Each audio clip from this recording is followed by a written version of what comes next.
Hi, everybody. It's me, Charles Norman from Sports Solutions LLC. We are the creators of AthleticSOS, and AthleticSOS is simply a software solution for your kid. If they're trying to get an athletic scholarship, they use our software. We take their academic information, the sport they play, the level they believe they can play at the collegiate level, and we will show them all the schools they're academically qualified to attend that offer scholarships, or in the case of Division III schools, offer money, and they offer that sport on their campus so you can get money to go to school. College is really expensive now. So it's just a way of changing things around instead of you trying to get discovered by going to a showcase, a combine, or a viewing tournament, or playing really well at the high school level. Instead of using that way and getting discovered, we want you to reach out to those schools that you're interested in and then let them know where you're going to be, and they know you're interested in them, and it kind of turns the game around. And so we just want to start thinking differently. I think that's the most important thing. And then our overall goal here at Sports Solutions, because we've got solutions from age 5 to age 17. That's our area. That's where we're going to work. And we're going to reimagine youth sports so that by the time you go from when you start at 5 and you get to 17 and you're trying to get this scholarship, that not only are you able to get that scholarship, athletic scholarship, because that's your goal, but through that process that your whole life has changed, that you're in preparation, and compared to every other kid that's playing with you, you're in preparation to go on and have a remarkable life. That is what we're trying to do. And I talk about this. You guys can look at some of my past videos. But today, and the last thing is, every time I do one of these videos, you will see down below, I'll give you a code and I'll give you instructions for using the code. You use the software, absolutely no cost. And so you get a version of the software that works just fine. We have multiple versions of it. We have versions for, travel club programs, for high school programs. We now have a version that goes with businesses, municipalities, hospitality areas we're working with now, because they're trying to bring kids to their hotel or motel or use their airline or whatever they're trying to do. And even for pro sports teams, we're working with a group that's working with pro sports teams because they want to do things and give back to their community.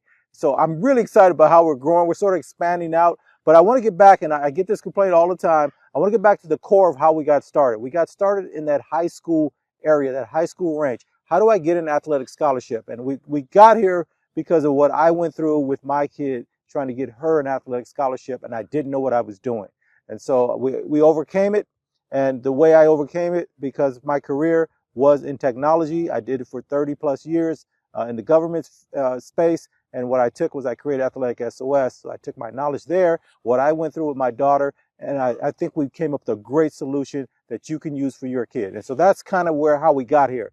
And so one of the things we've been doing is, since we've been growing in my neighborhood, we're just kind of known now, probably from doing this. This is the only time you ever see this AthleticSOS advertised. You never see it anywhere else. This is the only time I get up in the morning, I get to get some things off my chest, out of my head and into your ears. I do that because as I go through the weeks, as we've grown, I get a chance to work with kids and organizations, and I want to tell you what's going on. And you guys are sort of my little secret group. I kind of do this. I don't have a big following, but it's big enough.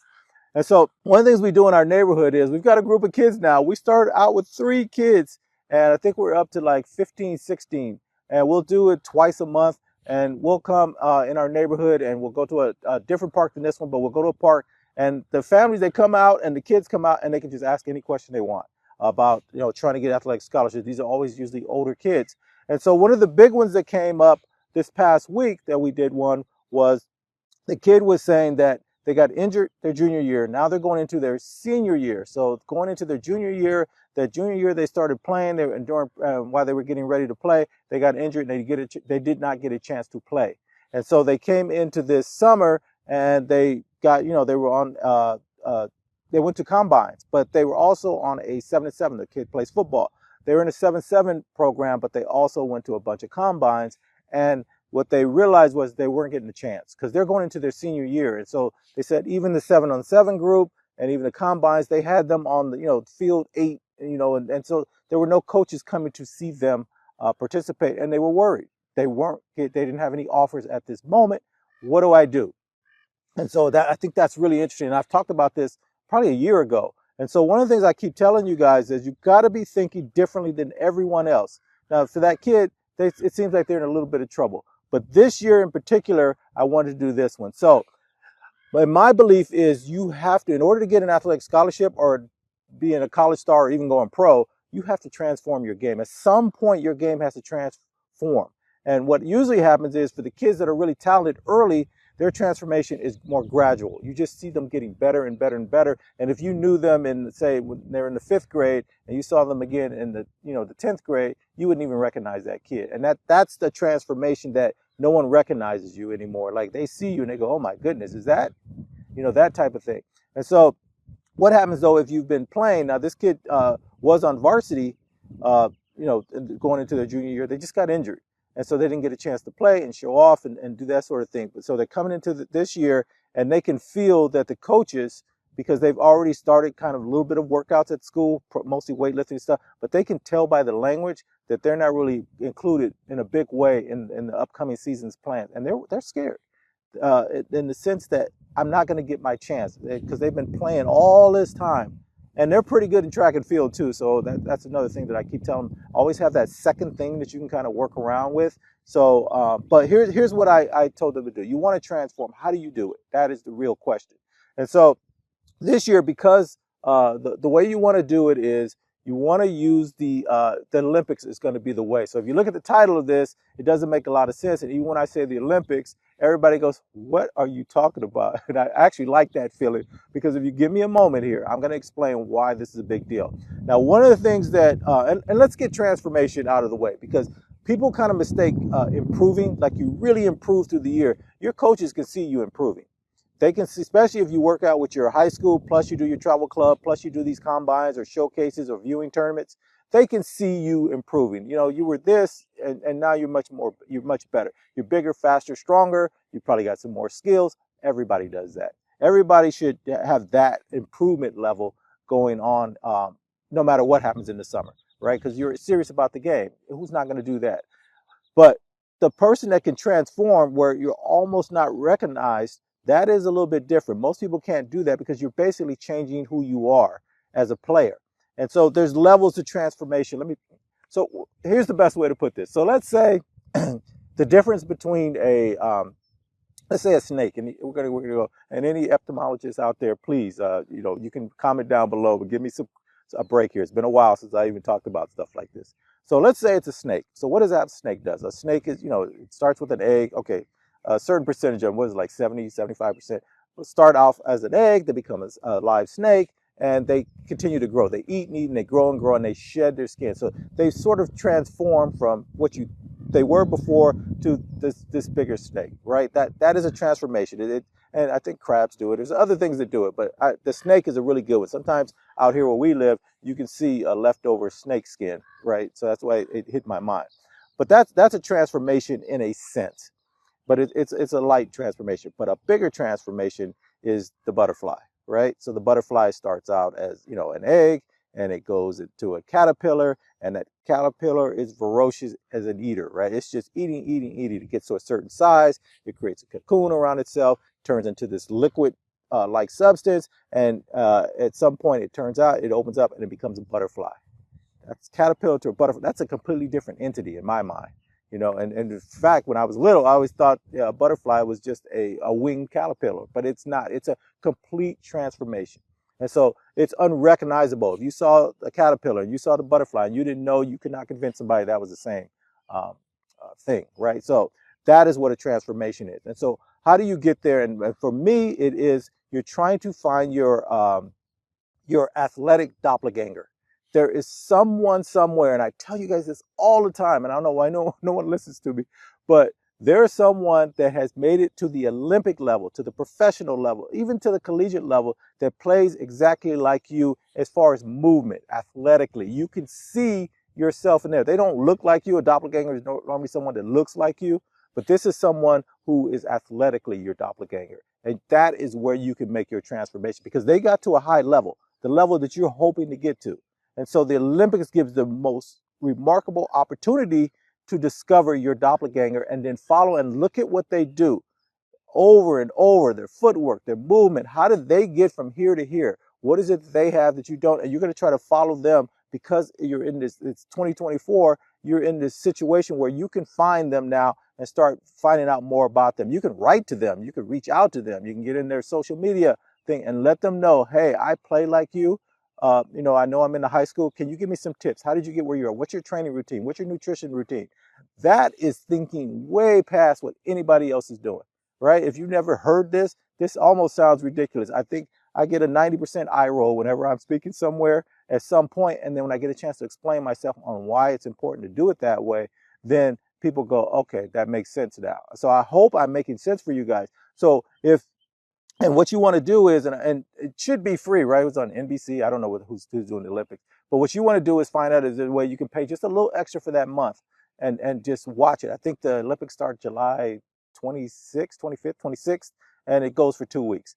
And so you want to watch that. And the reason I'm bringing this up to make that transformation is because in youth sports, for the most part, especially at the collegiate level, all of the travel club, all of that, the combines, the showcases, the viewing tournaments, they usually end sometime in August. It's usually a quiet period. And that is that month. That is that month that you can go in and you can transform your game on your own. One of the big things I'm trying to get in everybody's head is since 2020, the world changed. You have an opportunity. This is the first time in a long time where you can make a change. The whole world is upside down.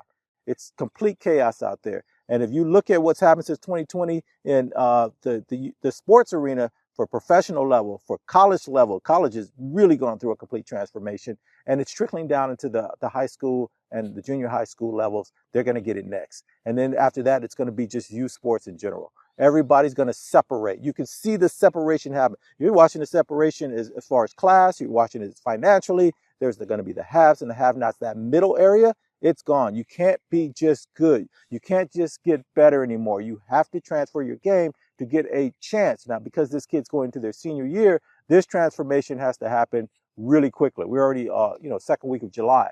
And so but they feel it and they know something needs to be done. So I hope I gave that kid hope, because I do know that they're gearing up to try to figure out. I said, whatever your sport is, find out who's participating in your sport in the Olympics and try to find out what the schedule is for it and be ready to watch everything you can and record it if you can.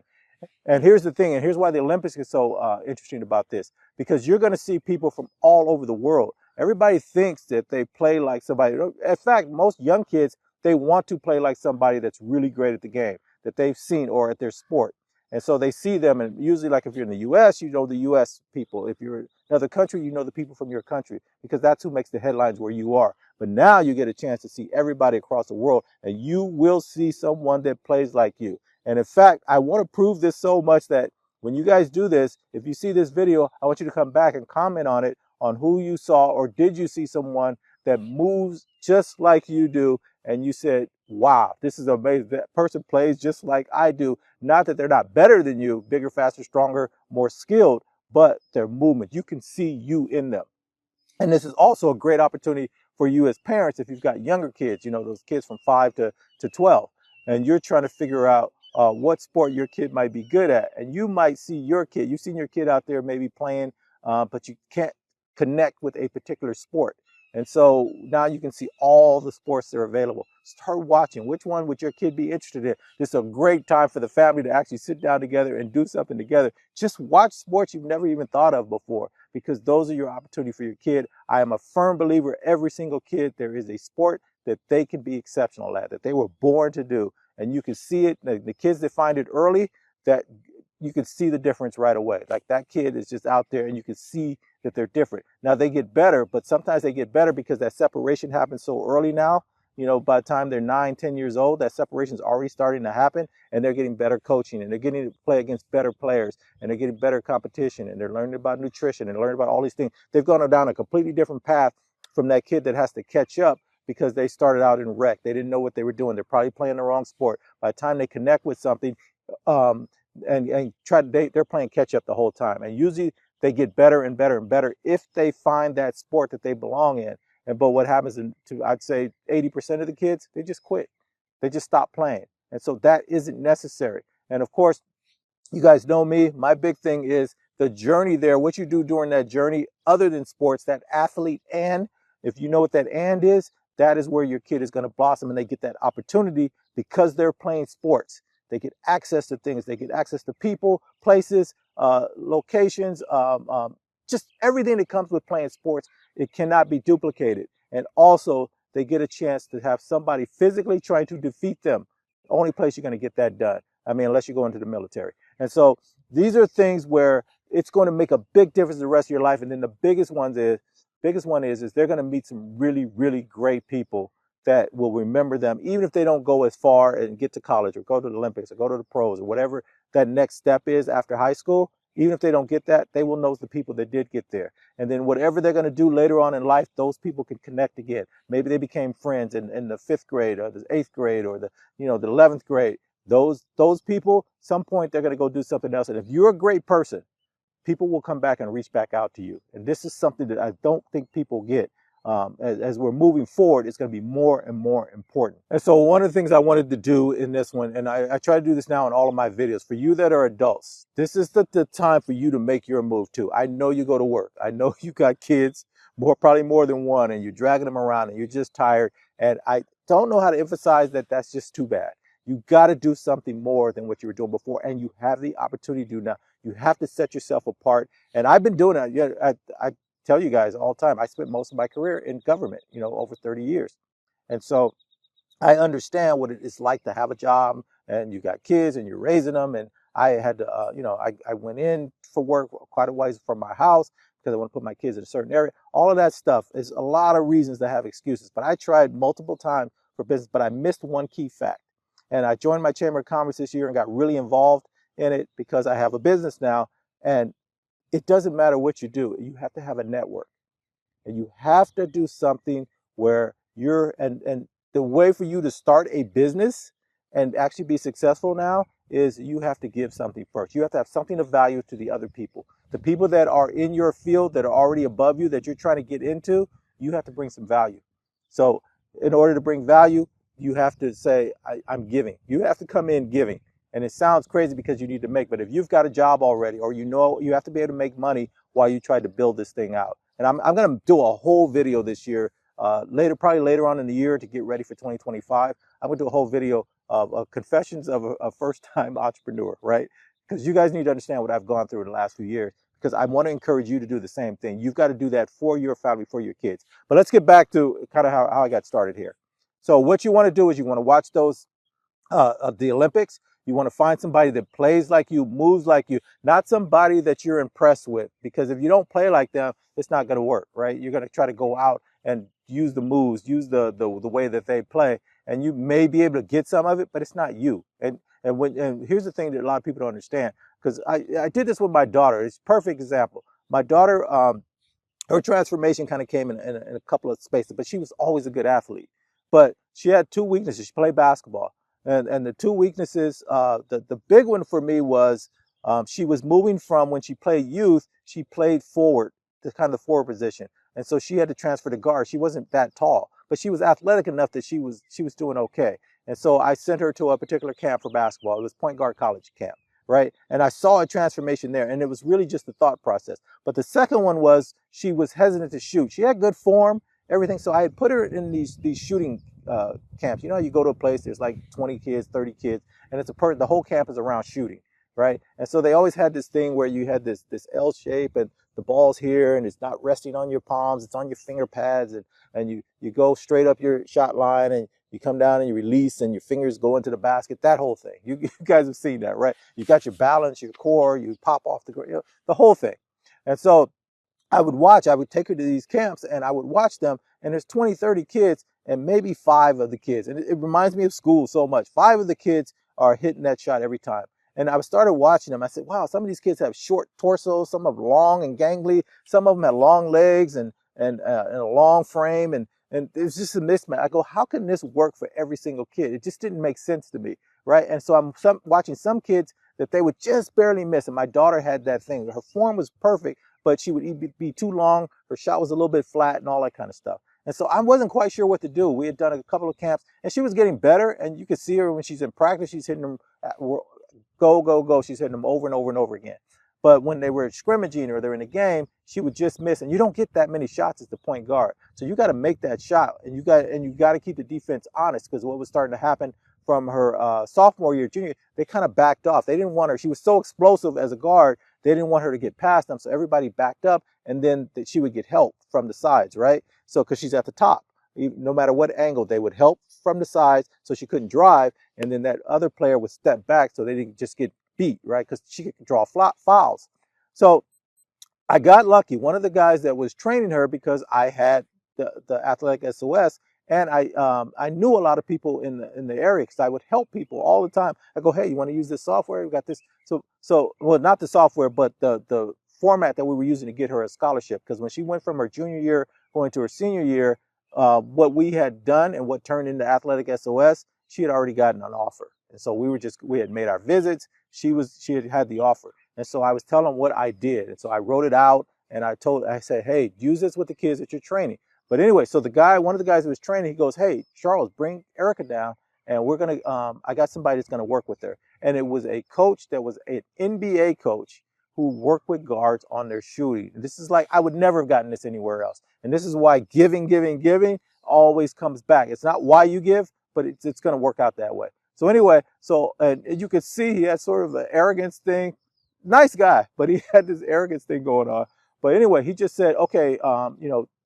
Norman, just work out with her. We want her to go all the way around. I want her to catch and dribble once and pull up. I want her to catch and just shoot. And I want her to hit jump shots. I want set shots. He had me go through a whole variety of things. She would go around these cones and come out and catch and all this stuff. And so he goes, okay, yeah, we can fix this. He goes, and he named the player that he had worked with. And I don't know if that's for me to put out, so I won't say that. But he worked with an NBA player. He goes, she plays like this player. And that kind of confirmed to me that I took that with me, basically. And that's what I'm trying to impart to you. And he goes, here's what we're going to do. And I'm telling you right now, he spent 30 minutes with my daughter, completely changed her shot. And because it was a mindset, she had a point guard's mindset, and she's looking for how to get the play set up, what's going on, because a point guard doesn't think like everybody else. They're 10 steps ahead of everyone else. And so she had that. And what it caused was shooting was an afterthought. It's like, oh, I need to, the clock's running down, or this play is messed up, or I need to go ahead and do this, or this person's shaded off. But they didn't want to shoot. They wanted to be a point guard. But if you switch your mindset, and so he did mess with her mechanics a little, but he said her mechanics were fine. But it's a mindset. And so when he fixed that, where the shot was coming from and when it was coming, changed everything. And so those are the kind of things that you're looking for. So someone plays like you, and if they've transferred their game, or if they can do what you are weak at, go ahead and do that. And the reason I keep on bringing up the Olympics is because, remember I talked about earlier when I started this, August is that month that it's sort of a dead period. Most kids are still going to, do a little bit of workout. And the idea is for you to kind of rest from your sport, right? To get your body right. You're young, you've been playing probably year round in whatever your sport is. And August is the month you can rest. But what you can do is, if you start working, watching the Olympics, and you find that player, and it doesn't have to be the Olympics. I just think this is a great opportunity because you can see players from all over the world, and you just don't have to look in your own backyard. You can see them all at the highest level. What you want to do is you want to take August and start incorporating, watching over and over again. Hopefully you tape these games, or you tape these competitions, and now you can go and work on your game on your own. And this is the final piece I want to put on this. Everybody, please, you have to do something on your own. No one's out here ready to help you. No one's going to come to your rescue. Those coaches don't owe you anything. They don't owe you a chance to play because you've been on this team all these years, or you came from Frost Soft to JV to varsity. It's your turn now. No. That travel club program, they don't owe you anything. That the trainer doesn't owe you anything. They're ready to move on as time goes on. There's nobody out there. You've got to do it for yourself. And if you're willing to think that way, your whole life will change. I promise you. If you get out there and you take that whole month of August and you say, okay, here's how this person plays. I know I'm pretty good. This is how this person plays. I need to pay attention. How are they doing this? What happens when this situation comes up? How do they stand there? How do they approach the game? How do they come in? What do they do? And the final thing I want to say about this all, my opinion, and it's probably for everything in the world, whatever you're going to do in life, whether it's this athletic thing or you're going to be in business, you have to be the best version of you doing that thing. So you play basketball, for instance, you have to be the best version of you playing basketball. You cannot emulate another person. You can emulate how they play. If they play like you can pick up the things I just talked about, but you are you. You have to be the best. It's your best chance for you to be successful in sports, in life in general. And if you do that, you will bring something to that no one else does. And so I talk about improving, which is good. But everybody's going to do that. Everybody that's serious about the sport, everybody that I'm talking to right now that wants to do this, you're going to improve. And this is for adults and business too. Everybody's going to come back. Everybody's going to go to training. Everybody's going to pick up another class. They're going to get another degree. They're going to do whatever it is to get that path, because as you move up in business, in the world, in government too, there's only so many spots as you go up, right? So everybody's going to do that. but can you come in with a new idea, a new approach to whatever you do for your living, or for this sport, we're talking about for these young kids? Can you come back in and go, hey, look at it this way. Here's the way we're going to do things now, and I'm going to lead us down this path. And it's a way that may turn out and fail on you, but at least you came out with something that's completely different. And so that comes to the final piece. So you can improve, you can transform your game, and there's levels of transformation. We talked about the snake and the butterfly, completely different. You want to be the butterfly. You want to be unrecognizable. Even people that just saw you in July or saw you in June, earlier in the summer, or saw you, for the spring stuff that you guys did for your sport. They saw you already. You come back in and they're like, who the heck is this? I don't know who this is. That's what you're trying to get from people that already know you. They don't recognize you almost. Okay. And then the last piece is probably the biggest one for me is, can you transfer the game? That is the top, top, top.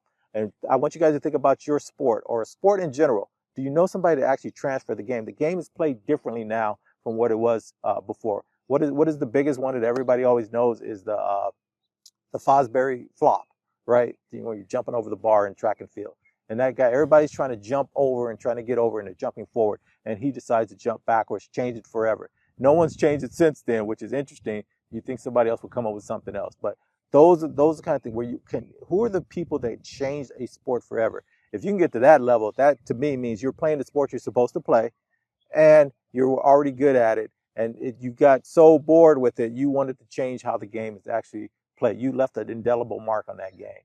And so that is the top thing. I'm not telling you to do that, but the reason I bring that up is because that's what I want people to do in life. What did you do? And for your family, are you the person who made the change, made the mark that set the family on a different trajectory than it was before? Everybody's here. Everybody's trying to reach that competent. I went to work, got my degree. I got a great job. We go on vacation. We live in a certain area. We got this certain way, a lifestyle. We're doing pretty good. We're doing good. That world is kind of over with, and that's what I'm trying to get. And for your kids, they're not going to get a chance to have that world. And so now you've got to you as the adult, you need to be the transformation piece. You need to be the piece to go, hey, this is not good enough. We got to go to the next level. There's no more improving, getting a little bit of raise every year. Maybe I do a little bit extra here, a little bit more there. I'm going to stay late and get a promotion, whatever that's that minor transformation. That's a little bit better than improving because you're working towards a promotion, right? You're going to make a little bit more money, but those are incremental. I don't want you to be the snake that keeps shedding their skin and growing a little bit there within your same area, who you were before. I can recognize you. I want you to go from caterpillar to butterfly, and you can do it. I don't care what your age. I don't care how much stuff is going on. You can do that. We're in a world now where you can do that. You need to get with some other people that are trying to do something. You need to come up with your own idea, and you don't know what it is. Go with somebody else's idea. Get into that world. It could be the world you're already in or a world that you're interested in, but you have to do something for your kids, for your family, for the future, for your grandkids, your great-grandkids, whatever is coming next. You need to put something together that takes you from you're good enough. It's not good enough anymore. All right, guys. Best of luck to you guys and everything you're doing. I got a lot of cool stuff I'm working on. I've been working on this stuff for the last 2 years, and I know I say it over and over again, but it's starting to happen. The one thing that I'm glad I did with the chamber, I got on this group called Leadership Group within our Chamber of Commerce. So if you're going to start a business, definitely join your Chamber of Commerce. And then I volunteered for this group. In fact, I had to pay to be on a group. I've never paid to be in a meeting group, but it's incredible. From the area that I am in, the leader of that, Zeb, excellent program that they had. And I met people and I saw things in my own area, my own neighborhood that I didn't even know existed. And it completely changed me as a business person. I was already kind of going down this path, but there's always a little bit of confusion. But you must have access to people. You must give first, and then you can receive, and you got to have something of value. You cannot be in business. You cannot make moves without being of value. And the same thing for an athlete. Your kid, if you're trying to make that team, you're trying to get more playing time, you got to be valuable to that team. Or to that, to get an opportunity to play. And now you got to be valuable to that college coach. They have to see your value. So you make yourself valuable first. And if you're not sure you're going to get a chance to play, you can work hard and all that, but everybody's going to work hard. You got to see where the hole is, your vision. What do you see that no one else sees? I say these things over and over again, and I have to make a whole video on just that thing because people don't kind of get what I'm talking about. But what do you see that you can become valuable where they got to put you out there? That's what you're trying to get to. And so, and it's put yourself in position, and you're never stuck. You can always go JC and then work your way back up. But just believe in yourself, and then just transform. That's the best thing I can tell you. So hopefully this helped you guys. Again, best of luck to you guys in all your endeavors, and we'll see you next week.